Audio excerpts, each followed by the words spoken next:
Hello friends, कैसे हैं आप सब। मैं आपका अपना मित्र एडवोकेट एस मिश्रा लीगल दर्पण चैनल में स्वागत करता हूं।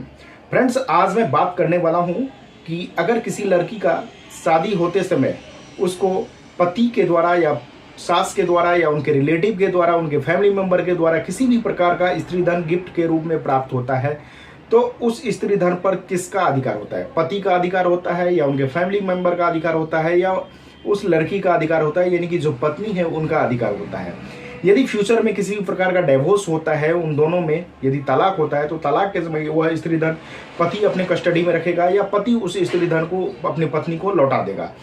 तो इसी के बारे में एक सुप्रीम कोर्ट का जजमेंट, लेटेस्ट जजमेंट आया है, क्योंकि सुप्रीम कोर्ट में एक अपील फाइल किया गया था इसी पे। तो सुप्रीम कोर्ट ने एक जजमेंट दिया है, उस जजमेंट के बारे में आज मैं बात करूंगा। तो इसे जानने के लिए वीडियो को लास्ट तक देखें, और वीडियो देखने के बाद अच्छा लगता है तो चैनल को ज़्यादा से ज़्यादा सब्सक्राइब, वीडियो को ज़्यादा से ज़्यादा लाइक और शेयर करें। आइए फ्रेंड्स जानते हैं। फ्रेंड्स, सबसे पहले जानते हैं कि केस का टाइटल क्या है। केस का टाइटल है Maya Gopinathan versus Anoop SB and another. 24 अप्रैल 2024 को सुप्रीम कोर्ट ने इस पर जजमेंट दिया है। इस जजमेंट में सुप्रीम कोर्ट ने ये कहा है, बेसिकली मुद्दा ये था कि एक लड़का और लड़की का डिवोर्स का मामला था, जिस डिवोर्स के मामले में उसने फैमिली कोर्ट में पिटीशन डाला, फिर वहाँ से मामला नहीं क्लियर हुआ। उसके बाद उन्होंने हाई कोर्ट गया, हाई कोर्ट ने पार्शली इसको ग्रांट किया और उसके बाद मामले को सेट असाइड कर दिया, जिस पर लड़की खुश नहीं हुई और लड़की जो है वो अपील में सुप्रीम कोर्ट गया।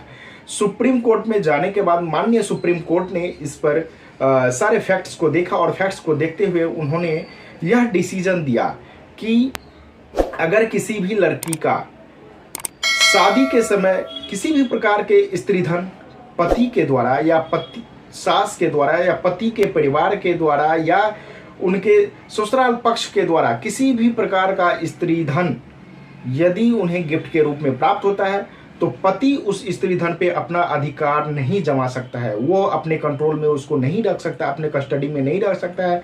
पत्नी को पूरा अधिकार है उस स्त्री धन पे, क्योंकि उनको गिफ्ट के रूप में प्राप्त हुआ है। तो इसीलिए किसी भी प्रकार का स्त्री धन यदि है तो उस पे टोटली पत्नी का अधिकार होता है।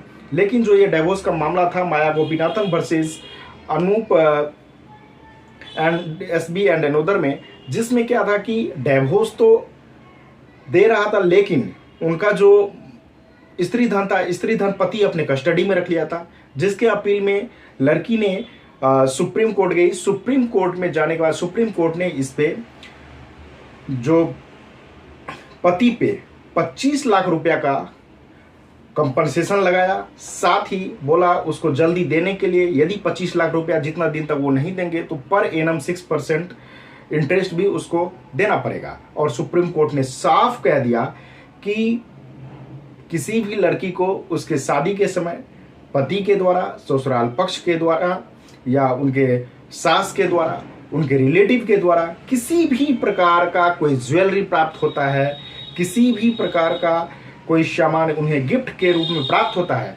तो उसके पति जो हैं वो सिर्फ यूज करने के हकदार होते हैं। उनको यूज कर सकते हैं जब तक दोनों एक हैं। डिवोर्स के बाद जब पत्नी अलग हो जाती है तो उन पे वो अपना सामान, वो स्त्री धन जो है वो वापस लेके जा सकती है, उनको कोई नहीं रोक सकता है। यानी कहने का टोटली मतलब ये हुआ कि लड़की को उसके शादी के समय यदि किसी भी प्रकार का स्त्री धन प्राप्त होता है तो उस पे टोटली लड़की का अधिकार होता है। तलाक के समय आप ये नहीं कह सकते कि उसका बिल कहाँ है, उसका इनवॉइस कहाँ है, क्योंकि ये मामला जो अटका हुआ था, ये मामला इसी पे अटका हुआ था कि लड़की को जितना स्त्री धन प्राप्त हुआ था उसका उनके पास इनवॉइस नहीं है। तो इनवॉइस कहाँ से आएगा, चूंकि उनको गिफ्ट के रूप में प्राप्त हुआ था। तो जो व्यक्ति गिफ्ट के रूप में देते हैं उनका मन है किसी कोई उनको इनवॉइस दे भी देते हैं कि साथ में। और ज़्यादातर देखा जाता है तो किसी भी प्रकार का यदि स्त्री धन कोई किसी को देता है या किसी अन्य व्यक्ति को ही कोई व्यक्ति यदि किसी भी प्रकार का गिफ्ट देता है तो उसको इनवॉइस नहीं देता है। तो इनवॉइस नहीं होने के कारण, बिल नहीं होने के कारण उनको ये स्त्री धन नहीं लौटाया जा रहा था। लेकिन सुप्रीम कोर्ट ने इस मामले को संज्ञान में लिया और सही डिसीजन दिया लड़की के पक्ष में कि लड़की को स्त्री धन मिलना चाहिए। यदि स्त्री धन नहीं है तो कंपनसेशन के रूप में उनके हस्बैंड जो है रिस्पोंडेंट, इसमें बेसिकली 2 रिस्पोंडेंट थे। तो रिस्पोंडेंट नंबर 1 जो था, एक रिस्पोंडेंट इसमें खत्म हो गए, यानी पास अवे हो गए थे, और एक रिस्पोंडेंट थे जिन पे 25 लाख रुपया का कंपनसेशन, साथ ही यदि वो कंपनसेशन जितने दिन तक नहीं देंगे तो पर एनम 6% के दर से उसको इंटरेस्ट देना पड़ेगा। तो बहुत ही बढ़िया जजमेंट है। जजमेंट की कॉपी मैं आपको लिंक में दे दूंगा, तो आप डिस्क्रिप्शन में जाके जजमेंट पूरा पढ़ सकते हैं। तो फ्रेंड्स, जानकारी कैसा लगा आप मुझे कमेंट करके जरूर बताएं। कोई कंफ्यूजन हो तो आप मुझे कमेंट करें, मैं उसका रिप्लाई देने का कोशिश करूंगा। आज तक के लिए इतना ही, फिर मिलते हैं नेक्स्ट वीडियो में। तब तक के लिए धन्यवाद।